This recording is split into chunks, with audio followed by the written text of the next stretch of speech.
Hello everyone, I would like to start by thanking Directorate of Communications for organizing such a huge and very important event and for bringing us all together to come up with some solutions, some proposals for the future. As the previous speakers already noted, we know very much how important to work with AI, to regulate AI, to tackle AI.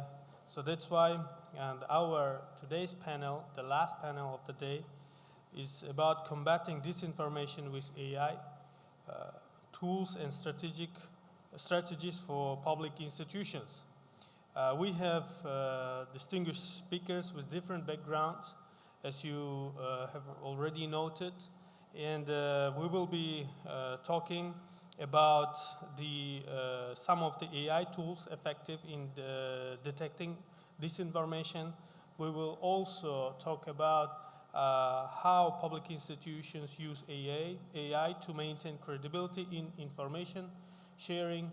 Then we will also talk about the limitations of AI in combating disinformation.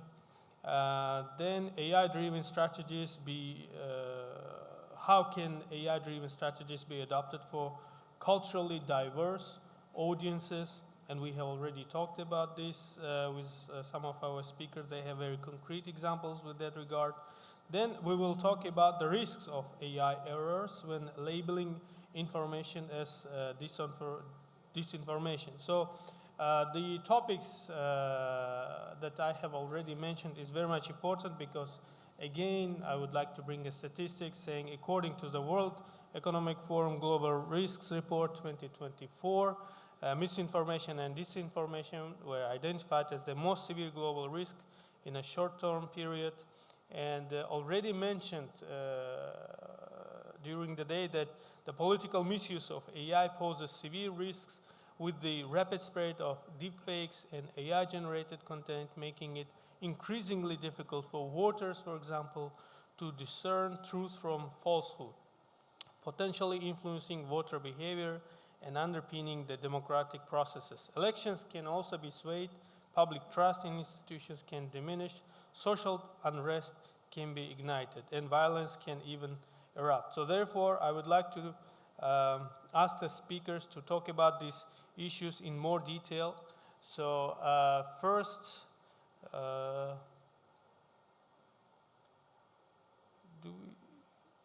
do we have one more speaker joining us? No?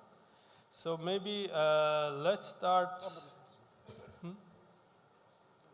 No, Milos Karic is not here. You know, everybody who is not? Yeah, someone is missing that. Okay. So, then maybe let's start with Ahmet Ismailov. If we are missing Milos, right? We are missing Milos. So it's a very important topic. And I would like to ask about the role of media literacy in combating disinformation, to be more specific about the strategies, about the initiatives that you are taking in Azerbaijan. Would be very much appreciated if you could elaborate on these issues. Thank you very much. Please, the floor is yours. Thank you, dear moderator. It's a great honor to speak with you about the growing challenge of disinformation and how we can use artificial intelligence to address it. The rapid spread of disinformation is not just a challenge for individual countries, but a global threat to development, security, and stability. Today, technology has created many opportunities for innovation and communication, but it has also contributed to the spread of false information. Whether it's fake news, manipulated images, or deepfake videos, disinformation damages trust in institutions and divides societies. As misleading content is shared across many platforms, it's important for people to learn how to recognize different forms of fake news, such as propaganda, clickbait, and sponsored content. The challenge is not only about spotting disinformation, but also making sure people have the skills to differentiate between reliable and unreliable information. This is where media literacy plays a key role in protecting the truth. The growing amount of information and the increasing number of its transmitters have changed the media landscape, making everyone both a producer and consumer of information. Technology has made the digital media space more complex and expanded the reach of disinformation. Thus, it is important to focus on how technology impacts media as well as reality and to promote media literacy. In Azerbaijan, disinformation has become especially noticeable as our country's international authority continues to grow. We have seen various disinformation campaigns and information manipulations designed to create confusion and harm our reputation, particularly during major international events held in our country. For example, during Azerbaijan's hosting of COP29, there were many unjust attacks and misleading narratives not related to environmental concerns aimed at discrediting us globally. Azerbaijani media, by acting professionally, became the primary source of information on COP29 news, effectively countering any potential disinformation in this regard. Along with this professional media literacy is important in helping people critically assess the information they receive.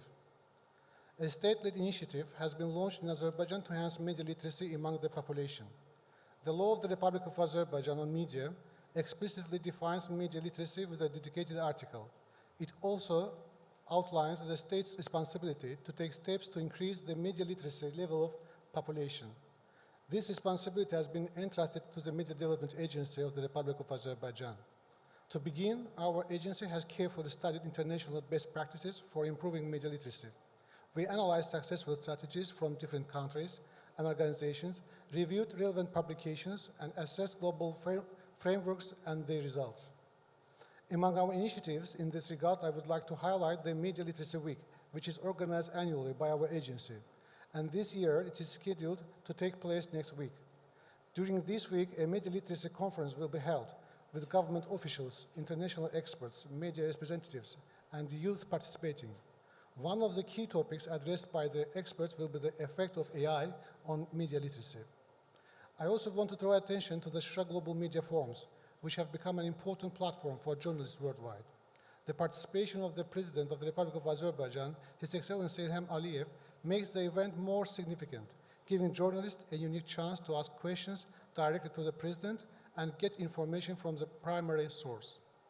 I would like to specifically mention this year's Shura Global Media Forum, held in July under the theme Unmasking False Narratives, Confronting Disinformation. Forum participants discussed policies and initiatives to build a more resilient society against disinformation, the impact of AI on media and reality, the importance of media literacy, the role of media in the climate action, and other important topics. It's clear that the fight against disinformation requires a multifaceted approach, combining both technological innovation and media literacy. As we face the rapid spread of misleading content, we must take collective action to ensure that we not only utilize artificial intelligence responsibly, but also empower individuals with the skills to critically evaluate the information they encounter. Thank you, dear moderator. Thank you. Thank you very much for this very detailed information. Now, let me give the floor to Miloš Garić, State Secretary in the Ministry of Information and Telecommunications, Republic of Serbia. Please, the floor is yours. Yes, thank you. First of all, I want to express my great pleasure to be here today on behalf of the Ministry of Information and Telecommunications of the Republic of Serbia. And I would like to thank organizers and to say that I'm honored to be in such a great company in this stage. Mark Twain said, by the time the truth puts on its shoes, a lie has traveled halfway around the world. This was more than 100 years ago. Today we live in a time of miracles, which even this imaginative writer could not foresee. The development of technology, the internet and social networks has brought us a real revolution in many areas of life, especially in the area of public information around the planet. No matter how much we were aware of the coming of dramatic changes and announced them, the reality still shocks us and catches us off guard. The era of traditional media is going down in history before our eyes, and what is already present and what is happening at an enormous speed as a new reality in the public space is both spectacular and terrifying at the same time. We have reached a stage where the question is even raised whether, with the help of technical knowledge, man renounces his own species. We become just consumers who do not have an identity. And in the huge amount of information every day, the boundaries are erased. So it is more and more difficult for us to recognize what is a lie and what is the truth. In the post-truth era, misinformation and propaganda are common. We have won all the freedoms of this world, but we have become ever more slaves to our false needs, mostly imposed. Can we turn off our cell phones for 2 days? No more than 2 days, we can't. Our free will has turned into an addiction to clicks and likes. Therefore, instead of being a useful tool, technology becomes our master. A few years ago, artificial intelligence left the movie screen and took its place among us. As each day passes, its power increases. Artificial intelligence today plays a dual role in the spread of fake news and disinformation. On the one hand, AI tools and algorithms are key to fighting disinformation by flagging suspicious content, analyzing it, and identifying fake news. On the other hand, artificial intelligence creates sophisticated disinformation campaigns. AI-generated content, including image and sound, deepfakes, can deceive audiences by presenting false information in a convincing manner. We have witnessed that it is being used more and more often, and that it is very difficult to recognize such fraud. The rapid advancement of artificial intelligence technology is making it increasingly challenging to distinguish between original and fictional content, further blurring the lines between reality and fiction. Fake news campaigns seek to manipulate public opinion and undermine trust in credible sources of information, and the viral nature of social media increases the reach of such content. We found ourselves in a vicious circle. Artificial intelligence is developing huge potential in both directions. On the one hand, it is a great tool in the hands, without which many journalists already cannot imagine their working day in discovering facts and making reports. And on the other hand, it's a deep fake, like the complete opposite. Of course, it's not just about deep fake manipulations. When you type into ChatGPT the question, does artificial intelligence enable the spread of disinformation? It admits that it is possible and lists several other ways, from the creation of bots and fake accounts on social networks which spread fake news, propaganda and disinformation, to certain tools that can generate text that sound like it was written by the journalist, which allows the creation of fake articles and other manipulations that can easily fool people, especially if they are not trained to recognize such content.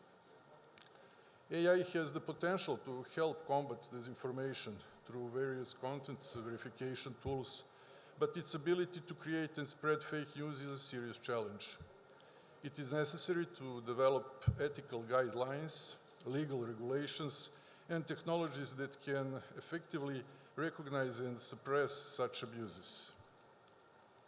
The Republic of Serbia is currently preparing the artificial intelligence development strategy for the period 2025 and 2030, and the law on artificial intelligence. At the same time, we strive to apply existing regulations in this area through the Criminal Code, the Personal Data Protection Act, the Intellectual Property Protection Act, and the Public Information Act. Regulation should be aimed at preventing and punishing abuses, spreading misinformation, manipulating public opinion, or damaging the reputation of individuals.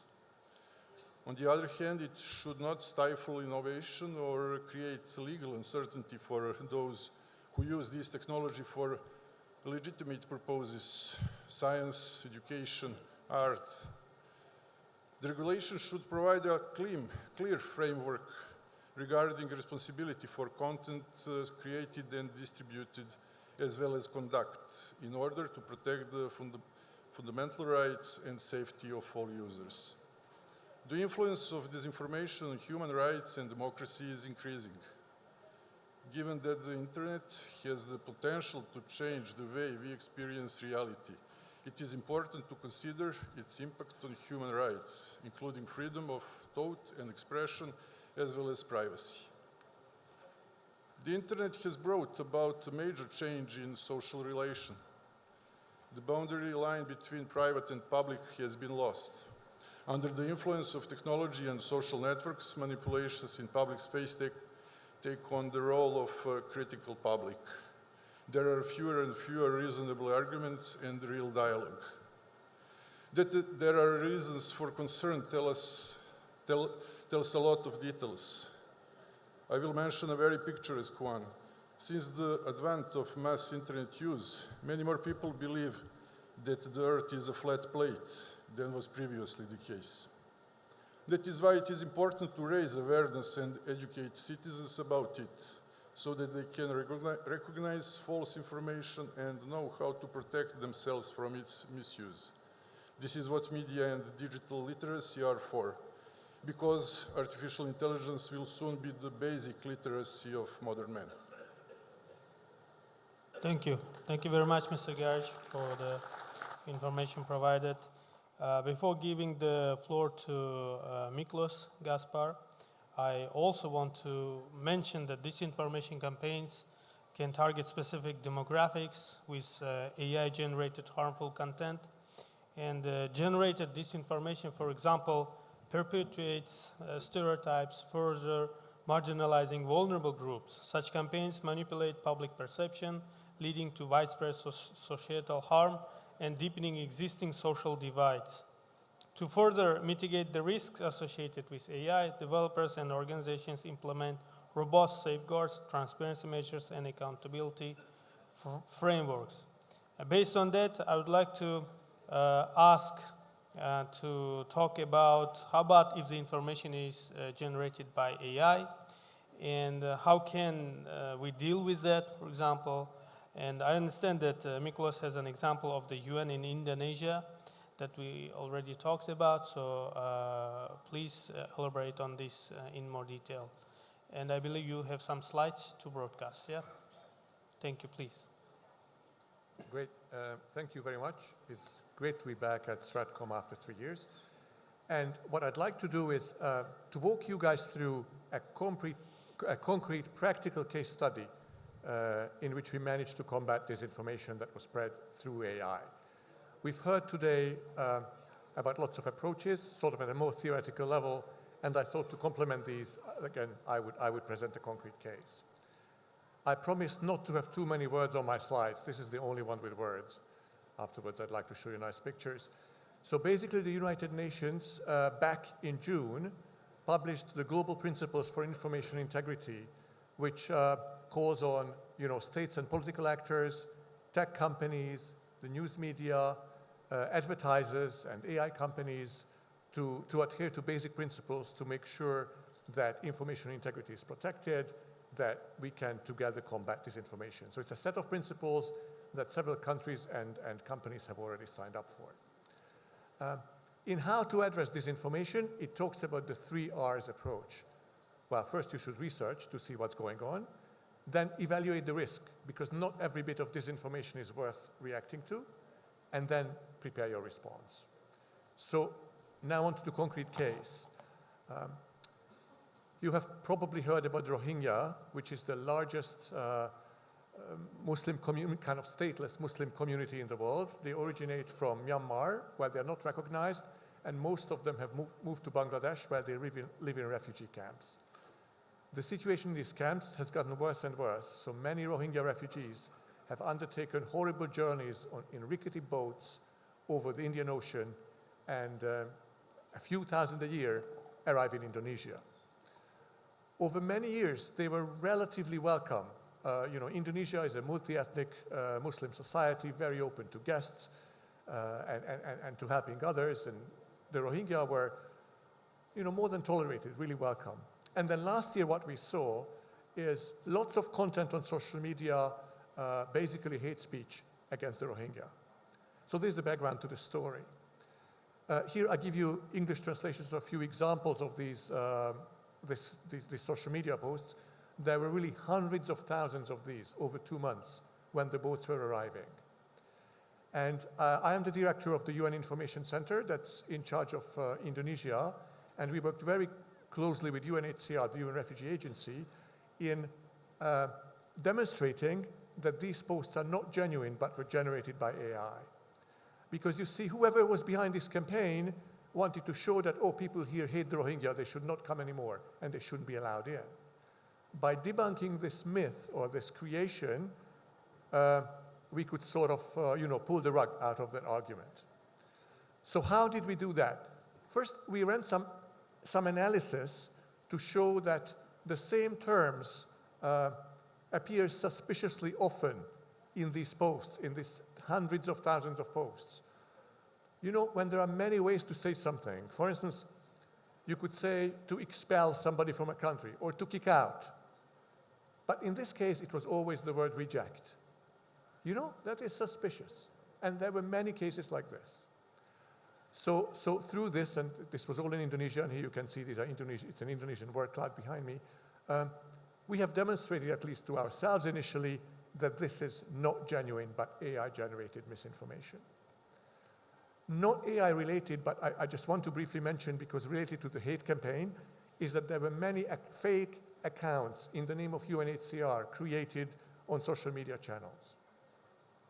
So what did we do?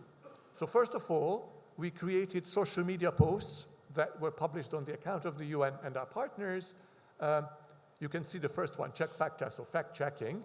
Some of these were, really about fact-checking. You can see the first two. The third one was more like an emotional post, because often disinformation touches you emotionally rather than rationally. Therefore, by us showing, cute Rohingya children or mothers or young boys who can recite the Quran, when in fact part of this disinformation campaign was that they're not good enough Muslims. So we ran this campaign and reached about 9 million people with that directly via our account. So in social media, social media is not the only way in which people get information.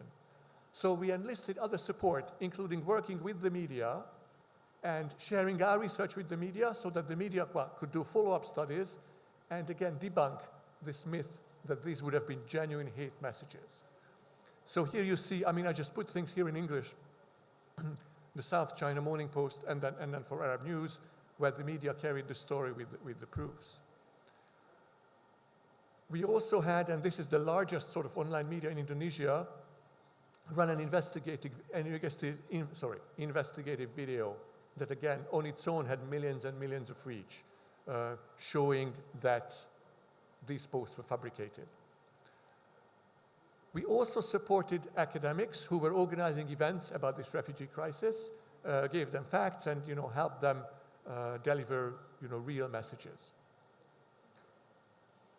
We also tried to turn to the social media platforms, but it had zero impact. We tried to prove to them that, look, here are all these posts that actually are in contradiction of your own policies. We got nowhere, even though we are the UN, so you would think they would listen to the UN. We did work, though, with the Ministry of Communication and Information, and they put out some posts with, you can see this hoax stamped on it, and then they also, when they called Meta, then the original post that we traced back was the root of all this disinformation got removed. So this way, we could also demonstrate the support of the government to this cause. So what were the results? So the results were that we started seeing a lot more positive comments on these social media posts. And you can see we could see some kind of a sentiment shift. On Instagram, negative posts moved from 92% to just 32%, which is, of course, still 32% too many, but a major impact. On Twitter, now called X, we saw negative content moving from 90% to 50%. We also had online visibility with many articles, and as I mentioned earlier, with our direct social media reach. So basically, and this is my conclusion, the lesson that we drew and the message I'd like to leave you with, social media does not exist in a vacuum. So there are lots of ways that you can find it. You know, we did it via media, via working with the government, academics. We would have loved to do it via working with the platforms. But basically, don't just sit behind or sit idly and wait for this to blow over. It won't. Any space that you leave for disinformation will be filled with that disinformation. So that's my story. Thank you for listening. Thank you, Miklas, for these practical examples, and very good to note that they had positive effects. Now I'd like to give the floor to our Kardeş, İdris Kardeş, the coordinator of the Center for Combating Disinformation of our host today. Thank you. Thank you so much. I will continue in Turkish. I will speak in Turkish. Thank you. Şimdi öncelikle hoş geldiniz. Hem konuklarımız, hem değerli katılımcılar, hem de misafirler. Bu yapay zeka ve dezenformasyon elbette son zamanların en çok konuşulan iki meselesi ve bunların birbiriyle bağı, birbiriyle olan ilişkisi birçok alanda konuşuluyor, tartışılıyor. Yani bu sadece akademide, teknolojik sektörlerinde tartışılmıyor. Dün tesadüfen internette gördüm, bir otomotiv firması yapay zekanın fırsatları vesaire ile ilgili bir çalışma yapmış. Bununla ilgili bir oturum düzenlemiş. Yani dolayısıyla bütün sektörlerde, bütün alanlarda yapay zeka ile ilgili hep bir şeyler konuşuluyor ama tabii bizim alanımız iletişim. Bu oturumun, büyük oturumun da alanı iletişim olduğu için elbette biraz daha fazla dezenformasyon ve algoritmalar üzerinde konuşuyoruz. Şimdi az önceki konuşmacımız Rohingya Müslümanları, Arakan'daki Müslümanlarla ilgili yaptığı konuşmayı, bu meseleyi biz de kendimiz Türkiye Cumhuriyeti Dezenformasyonla Mücadele Merkezi olarak biz de bu konuyla ilgileniyorduk ve gerçekten de algoritmaların nasıl bir yıkıma yol açtığını, katliamları nasıl büyüttüğünü, genişlettiğini biz de görme fırsatı oldu. Bununla ilgili raporlar da hazırladık. Var olan raporları da yaymaya çalıştık. Şu anda Türkiye malumunuz büyük krizlerin ortasında bir ülke. Yani Suriye'de yaşananlar, Filistin'de yaşananlar, Irak'ta yaşananlar ve yakın coğrafyada yaşananlar sonucunda Türkiye üzerinde, Türkiye'nin bu anlamda, dezenformasyon anlamında karşılaştığı riskler çok büyük. Birçok araştırma var tabii. Yani bunlar Türkiye'nin dünyada en çok dezenformasyona maruz kalan ülke olduğu konusunda bir geniş bir hemfikir olan bir durum var dünya genelinde. Bu da bizim mesaimizin ne kadar yoğun olduğunu gösteriyor. Gerçekten de öyle.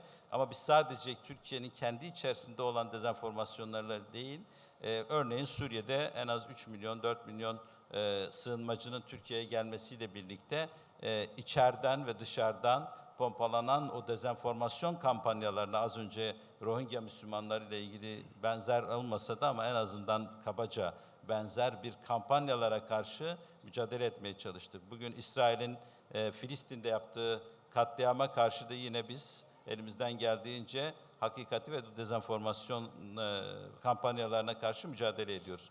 Şimdi temel mesele şu, yapay zeka konusuyla ilgili konuşulmadık pek bir şey yok. Yani artık hepimiz makine öğrenmesinin olduğunu, yazılımları, bunlarla ilgili algoritmaları gibi birçok meseleyi aslında öğrenmeye başladık. Çok kısa sürede bu gelişmeler yaşandı. Yani insanlık tarihi boyunca bu gelişme son 20 yıla o kadar hızlı, hatta belki 10 yıla o kadar hızlı sığdı ki buna ayak uydurmak da çok kolay değil. Dolayısıyla çok daha erken döneminde olduğu gibi bir durum söz konusu. Yani çok zayıf bir yapay zeka dönemini yaşıyoruz.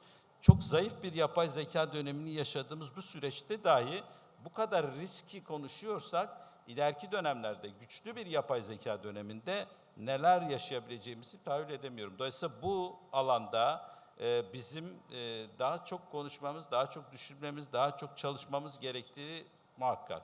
Riskler, fırsatlar var. Fırsatları zaten hepimiz biliyoruz. Fırsat da şurada olabilir sadece. Dezenformasyonla mücadelede teknoloji alanında biz de yatırım yapabilmeliyiz. Ama bu çok kolay değil. Teknoloji şirketleri, yüz milyarlarca dolarlık şirketler bu alana yatırım yapıyorlar.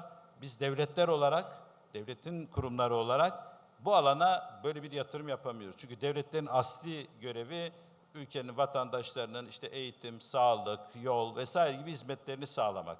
Bu alan o kadar yeni bir alan ki devletlerin bunlara adapte olabilmesi çok kolay değil. Teknoloji şirketlerinin bu alanlara yaptığı yatırımlarla yarışmak çok kolay değil bu anlamda. Çünkü bu gerçekten maliyetli bir yatırım alanı ve bu alanda bizim o zaman parayla, maddiyatla bununla mücadele etmemiz çok kolay değil. O zaman yapacağımız tek bir şey kalıyor. Yasal düzenlemeler, hukuki düzenlemelerle bu işin çerçevesini çizebilmemiz gerekiyor. Ama burada da devletleri baskılayan şirketler elbette ki var ve bunların lobi faaliyetleri var. Ve bunlara karşı da dünyanın önemli bir kesimi aslında buna karşı ancak güçlü devletler, ekonomisi güçlü devletler, bu sosyal medya ve yapay zeka şirketlerini koruyan devletler, onları içinde barındıran devletler, bu şirketlerin politikalarına ve stratejilerine boyun eğmiş durumda. Bunlara karşı bir direniş alanı oluşturmamız gerekiyor. Yani bu direniş alanını da bu şirketlere karşı uluslararası alanda oluşturmamız gerekiyor. Burada sadece ne Türkiye'nin, ne sadece Azerbaycan'ın, ne sadece diğer ülkelerin tek başına mücadelesiyle bir yere varılamıyor. Sabah Sayın Cumhurbaşkanı Yardımcımız Cevdet Yılmaz da söyledi. Bütün ülkeler bu alanda birlikte hareket edebilmeli. Yani sık karşılaştığımız bir hani Hollywood filmlerinde karşılaştığımız bir durum. İşte bir göktaşı dünya üzerine doğru gelir. Bütün dünya halkları birleşir. Amerika ile Çin, Moskova, orada hani işte Rusya kol kola girer ve o şeyi göktaşını durdurmaya çalışır. Üzerimize doğru gelen bir göktaşı var ve evet bunu durdurmamız gerekiyor. Bu göktaşının dünyaya çarpmasından faydalanacak, bundan menfaati olan kesimler var. Bu onları da yok edecek olması pahasına bu göktaşının bu dünyaya çarpması noktasında bir önlem alınmasını engel olmaya çalışan çok güçlü kesimler var. Çünkü neoliberal bir sistem içerisinde sadece kar etmeyi düşünen ve bunun üzerinden bir sistemi arkasında duran bu şirketler maalesef dünyanın geleceğiyle ilgilenmiyorlar. İnsanlıkla da ilgilenmiyorlar, insanlarla da ilgilenmiyorlar ve dolayısıyla gerçekle de ilgilenmiyorlar. Ve şurada çok açık bir durum var, hepimizin fark ettiği ve gördüğü. Gerçeği bile isteye öldürmeye çalışıyorlar. Ki yeni kendi gerçekliklerini inşa edebilsinler. Kendi menfaatlerine olan yeni gerçeklikler inşa edebilsinler. Bizim bu gerçekliği ölmemesine, onların bu gerçekliği öldürmemesine çalışmamız lazım. Buna yönelik bir mücadele alanı oluşturmamız lazım. Bu kolay değil. Buna gerçekten çok ciddi anlamda az önce söylediğim gibi kaynak ayırmak gerekiyor ki bununla mücadele edemezsiniz. Mesela bugüne kadar en büyük sosyal medya şirketlerine milyar dolarlık cezalar kesiliyor. Ama 100 milyar dolarlık kar eden bir şirketin milyar dolarlık, 100 milyon dolarlık cezalara karşı elbette ki bir şey olmuyor. Yaptırımı bir caydırıcılığı olmuyor. Ama burada bu düzenlemeler, yasal düzenlemeler ve bu bilinç, bir direniş alanı, buna karşı bir mücadele alanı oluşturmak gerekiyor. Türkiye Cumhuriyeti olarak Sayın Cumhurbaşkanımızın bize verdiği vizyon bu. Biz bu dezenformasyon alanında özellikle hakikat mücadelesi alanında bütün dünya içerisinde, dünya ülkeleri içerisinde, devletleri içerisinde güvenlik demokrasi bağlamı ikilemi gibi bir şeyi hep konuşuyoruz ya, burada da ifade özgürlüğünü, demokrasiyi koruyarak ama aynı zamanda da bu yapay zekanın getirdiği ve gerçeğe, hakikate karşı oluşan o krizi de çerçeveleyerek, onları bir düzene sokarak bu mücadeleyi yapmak zorundayız. Türkiye bu anlamda elinden geleni yapmaya çalışıyor. Bununla yönelik bir model ülke olma yolunda da gerçekten önemli adımlar atıyor. Bizim dezenformasyonla mücadelemiz bu bağlamda bütün herkese kapımız açık elbette. Bu modelleri ki biz teknolojiyi kullanarak, yapay zekayı kullanarak dezenformasyonla mücadele edecek yeni sistemler geliştiriyoruz. Çok yakında bunları da açıklayacağız inşallah. Bu modeller üzerinden bütün dünyaya hakikat mücadelesi bağlamında umarım elimizden geldiğince katkı sunmaya çalışacağız. Tekrar teşekkür ediyorum katılımınız için, dinlediğiniz için, bu saate kadar burada beklediğiniz için. Sözü moderatöre bırakıyorum. Teşekkürler.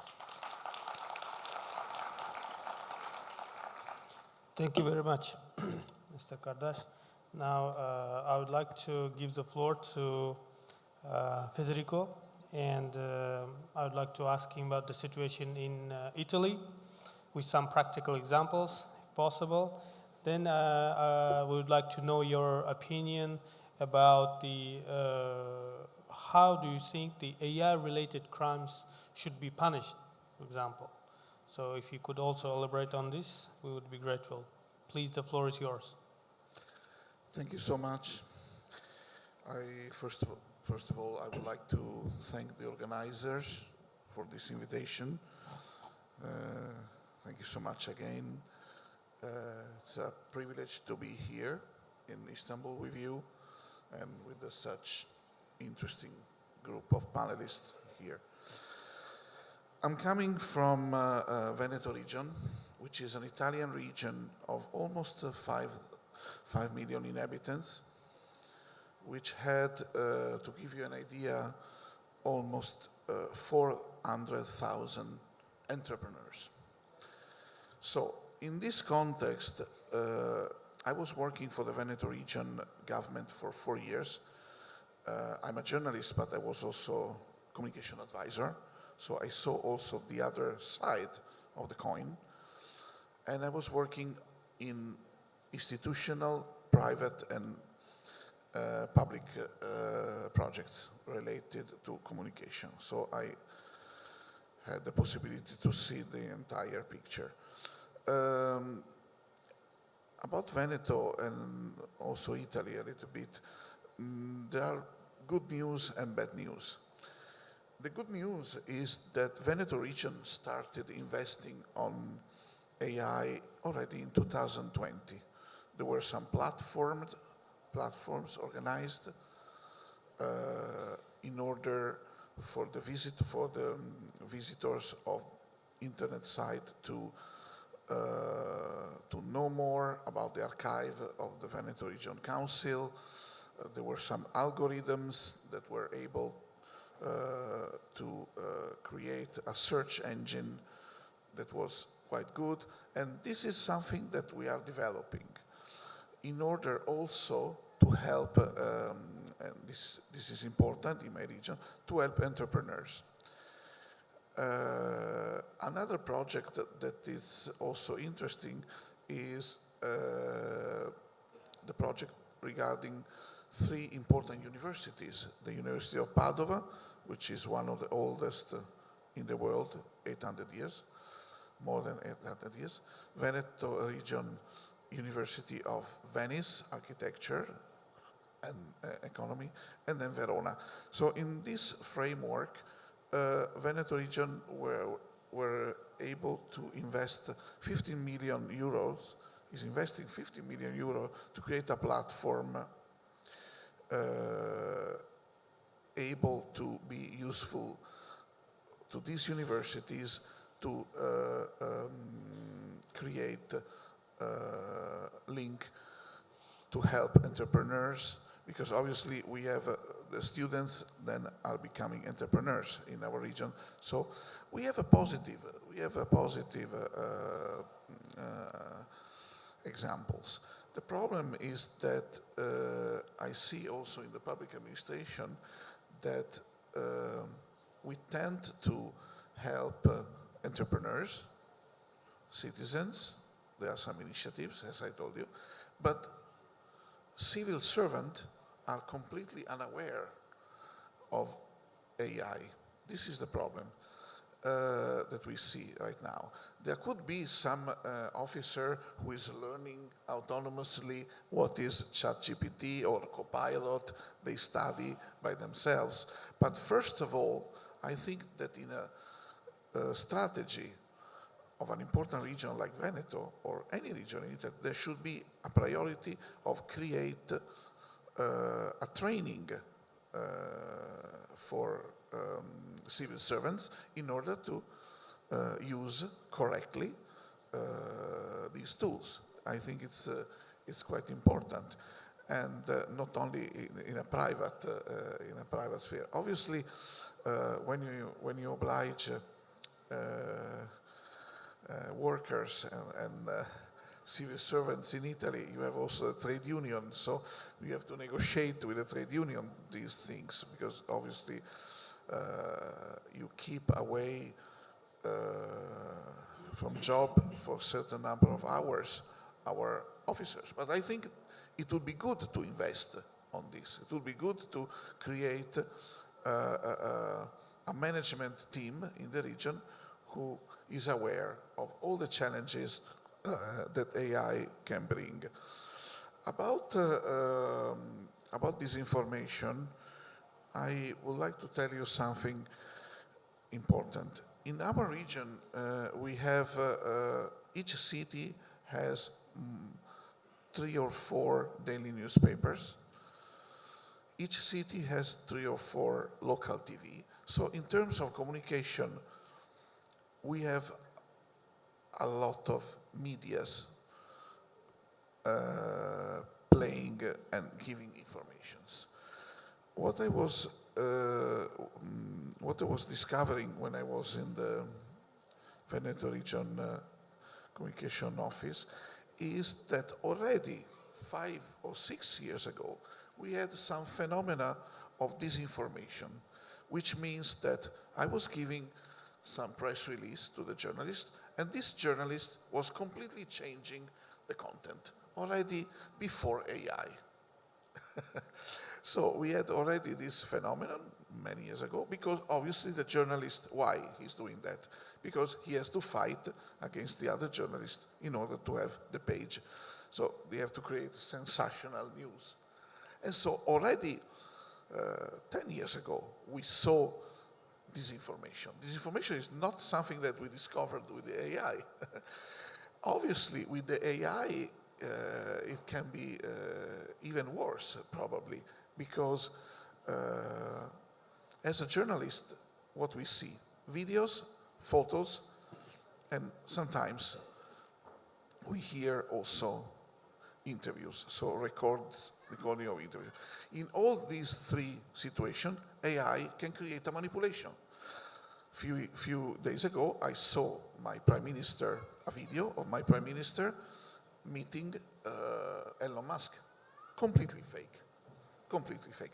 So even if you are a quite knowledgeable guy on video, you cannot distinguish the fake video from an original video. So I think it would be nice, first of all, in Italy and in Veneto region, if it is possible, to create an agency to monitor these phenomena. Because we have, first of all, before acting with penalties, with sanctions and so on, we should first monitor the situation. We should monitor the media and see where are the disruptions and who is creating these fake news. And also we should train young people, but not only young people, the public, to understand and to distinguish the fake news from a normal and truthful news, because it's the public who is, it's the public opinion who is the mass that is going then to vote, that is going then to create a political humus to grow the ideas that are based, unfortunately, sometimes on fake news. So, first of all, my idea is to create an agency, national or regional, and then to create some trainings, not only for civil servants, but also for the public, for the citizens, even at school, at university. I was in Hong Kong a few weeks ago, and they were debating in a conference about AI, and many professors said, we should teach this discipline, communication. We should teach about this matter, because the students sometimes are, even the students of communication are confused. So it's important. I think it's important to create the awareness on the problem. Obviously, nothing is completely negative or completely positive, as we said also before, panelists before said. But we need, first of all, to create the condition to understand what is fake and what is not fake, especially, as I said before, in a situation where fake news were already there. About sanctions, who we have to sanction? We have to sanction the AI. But how can we sanction a machine? So it's difficult. What we should sanction, maybe, is, first of all, someone who is not monitoring the AI, and this AI is creating deep fake. This is for sure. But we could do something more. We could try to establish some rules where the companies have already the obligation to check the content that is coming out. And if they don't check the content, they can be sanctioned. Because we have to create the sanction before the problem is there, not after. We can do it after, but it's not interesting for me. The European Parliament was doing something interesting, regulation about AI Act, okay.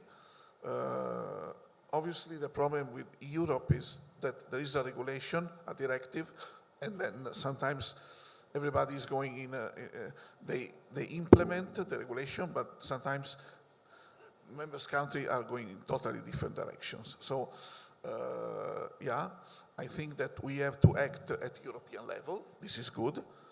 At international level, because this is an international tool.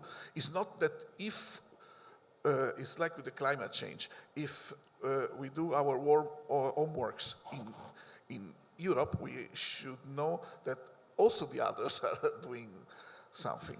We cannot be the only one who is doing our homework, but also at national level, because the national politicians, the national authorities, they know what is the national challenge and they know how to challenge the local issues. Yeah, this is, I think, what we should do, and I hope that we will be able to create a coordination, a more important coordination, again, at international, European, and national level, and to work all together on the same direction to give AI a positive future. Thank you so much. Thank you, Federico. The speakers, I would like to end the session, but I have the final question to Miklos. But until then, if you have something to add, you can use the floor. No? Now, if not, then I would like to ask the final question to Miklos, asking what would you do differently if you face this situation like the one you mentioned in your slides? Well, thank you. It's like the kind of question they ask when you get married for a second time, right? But so basically, we spent the first 2 weeks trying to figure out, were these attacks real? What should we do? And we should have started acting much earlier, and we should have been better prepared. We started putting together those list of academics who we can turn to for support when this hate campaign was already ongoing. You know, we could have done that sooner. We should have perhaps gone to the Ministry of Communication sooner, not only after realizing that the platforms are not doing anything. And you know, looking at the direction into which the world is moving, the platforms will probably be just doing less and less. So maybe that's a warning for all of us not to be honest, depend on that too much. Thank you. Maybe yes, it is. which means we can say that AI doesn't wait, so we need to take actions as soon as possible, effective actions. And very importantly, it's becoming more and more difficult to identify whether or not this information has been generated by AI. So therefore, as for example, Federico mentioned, we need to maybe regulate at an initial stage to make some, let's say, restrictive restrictions on maybe those who produce these tools, or maybe on those who give the command to produce the materials, for example. This would be maybe, of course, effective. But from the other side, which is more difficult, we also need to work with the society. We need to educate them so that they are able themselves to identify which is fake, which is not fake. So, of course, it's a challenge because it takes efforts, it takes much organizations and the professionals to get concentrated and work together to educate the society on all aspects. So that's why we hope that these type of events will generate even more ideas, even more effective tools, proposals for, as we said, using AI for the good, not for the bad, but for the good, and so that officials, states can take an action on time, yeah, to limit the harm that could be caused by AI. So that's why I would like to thank the speakers very much once again for their contributions and the audience for listening to us. Thank you very much. Have a nice evening.